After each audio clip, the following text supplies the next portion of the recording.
हाँ, नमस्ते भैया। नमस्कार। जी, सोनू सरगम बोल रहे हैं ना? हाँ, हाँ, बोलिए ना। भैया जो पवन सिंह का जो गाना है, कुछ दिन पहले उसका मतलब पोस्टर आउट कर दिया गया था। हाँ, हाँ, लगभग हाँ, हाँ। मतलब कुछ डिटेल्स के बारे में बताइए कि गाना कब तक आने वाला है? अभी सर है वो फिल्म के शूटिंग में, ठीक ना। जी, गाना वाना का भी शूटिंग कर रहे थे, फिल्म का शूटिंग कर रहे थे। जी। तो एक दो दिन जस्ट वेट कीजिए, आप लोग को रिपोर्ट मिल जाएगा मतलब। मतलब कि कल या परसों ही? हाँ, कल परसों तक वेट कीजिए, आपको मिल जाएगा। जी। ठीक ना। नहीं, नहीं मतलब इतना डिले हो रहा है इसलिए मतलब लोग टाइम। डिले हो रहा है बस कारण से महाराज, थोड़ा सा शूटिंग वूटिंग में व्यस्त रहने की वजह से वो नहीं कर पा रहे थे। जी, जी।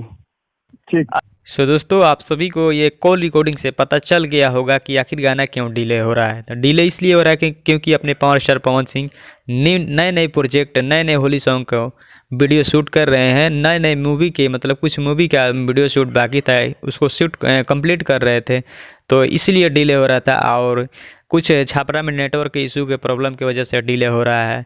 तो दोस्तों इंतज़ार कीजिए कुछ मतलब टाइम, 1 से 2 दिन, कल या परसों आप सभी के बीच टीजर या फुल सॉन्ग देखने को मिल सकता है। अपडेट पसंद है तो वीडियो लाइक कर देना। चैनल पर पहली बार तो चैनल को सब्सक्राइब करके बेल आइकन प्रेस कर देना, ताकि आने वाला हमारा वीडियो न्यू नोटिफिकेशन के जरिए आप सभी तक सबसे पहले पहुंच जाए। मिलते हैं नेक्स्ट वीडियो में, तब तक लिए जय हिंद, जय Bhojpuri. Channel subscribe and bell icon press now.